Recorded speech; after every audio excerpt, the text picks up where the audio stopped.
प्रथम गुरु जी के वंदना, द्वितीय महासार दे, तृतीय में सुमिरु मोहे आदि गणे, कि मोरा कारजे कारजे कारजे करे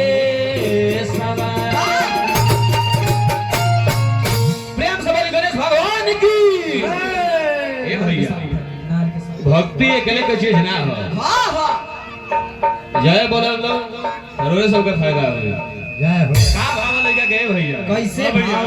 हमार भाव ना हो, व्यास जी के भाव हो। आज हम गावतानी देखम का भाव लेके गए।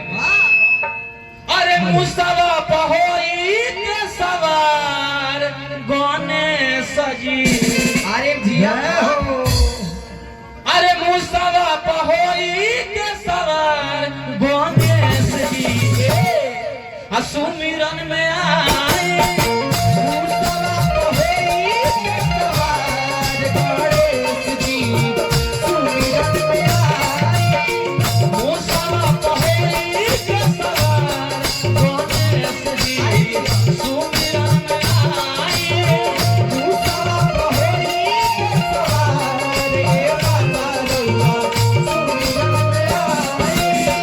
सुमिरन में आई रउआ, सुमिरन में आई, सुमिरन में आई रउआ, सुमिरन में आई, सुमिरन में आई रउआ, सुमिरन में आई, सुमिरन में आई रउआ, सुमिरन में आई। ए बाबा गिरल बावे लाई का उठाई, गिरल बावे लाई का उठाई, ए आई बाबा सुमिरन में आई, मुस्तफा पहोई के सवार गोने सजी, सुमिरन में आई। मुस्तफा पहोई के सवार गोने सजी, सुमिरन में आई। मुस्तफा पहोई के सवार गोने सजी, सुमिरन में आई। हे रवि बाबा के लवंडा बक्के कोरी सुमिरन जय हो। भवन मेरे रखे बुलाई, कोरी के लवंडा बक्के कोरी सुमिरन भवन मेरे रखे बुलाई।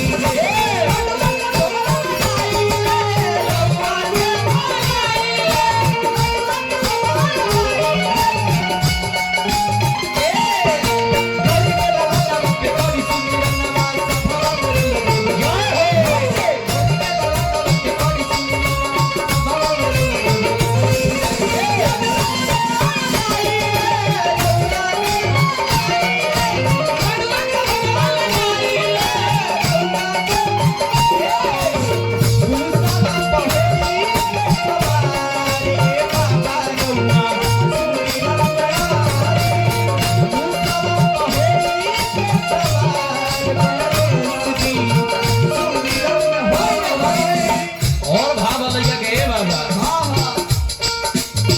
माता जाकी पार्वती सीता महादेवा, माता जाकी पार्वती सीता महादेवा, लाजुवन के भोग लागे संत कर सेवा, संत कर सेवा, संत कर सेवा।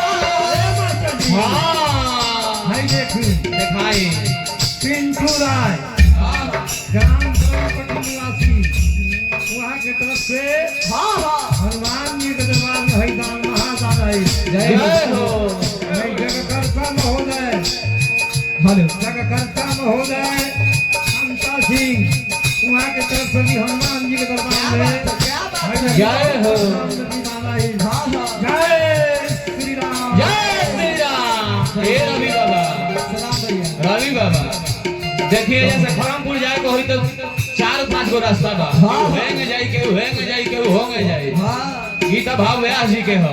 हमार भाव देखी का भाव बा। हम बोला नहीं गणेश जी के कौन भाव से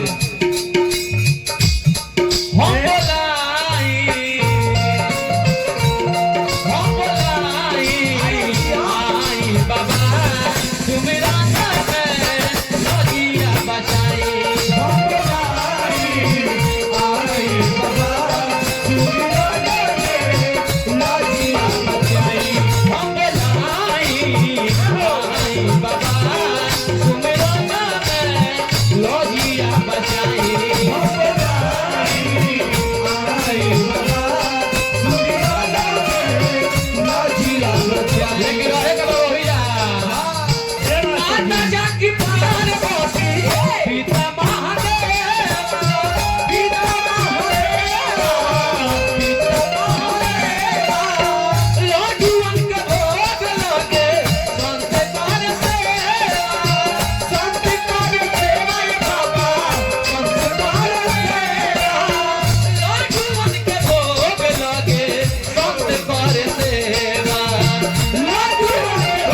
जय हो।